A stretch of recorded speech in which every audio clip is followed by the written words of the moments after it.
Realisht forma e Distrisë gjatë këtij viti është në nivel jashtëzakonisht lartë edhe kom prit që Distria tjetë medaliste në këtë kampionat botror,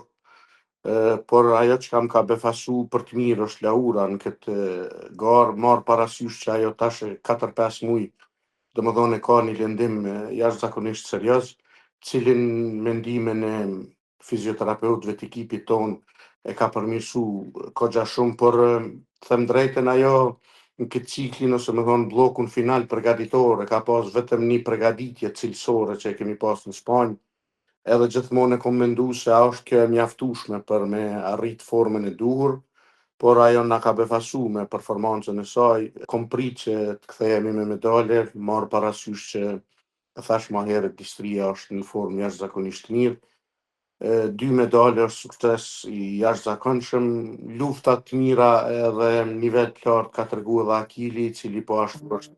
me një problem jashtëzakonisht serioz në krahun e tij, cilin lëndim ta shohim tash mbasi që i kemi kry kampionatin evropian edhe botror, kemi kohë me rikuperu, kemi kohë me pa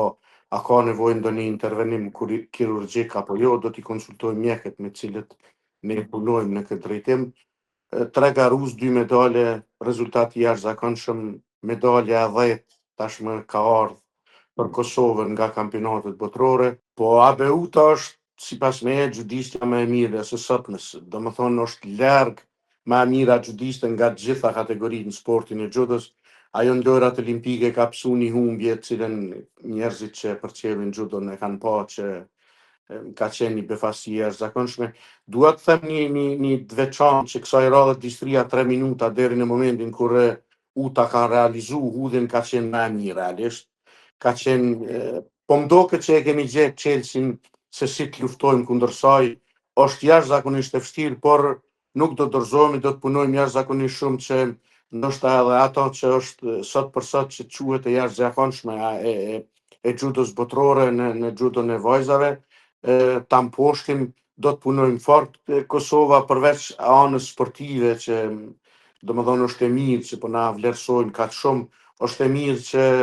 besonin njerëz jashtëzakonisht me potencë në shtetet e tyre po e vizitojnë Kosovën, po i eliminojnë paragjykimet që i kanë për Kosovën, cilat paragjykime ndërtohen prej atyre që janë kundër pavarësisë shtetit tonë. Kështu që kjo është fitore në 2 dimensione, edhe dimensionin sportiv, por patjetër edhe në dimensionin diplomatik.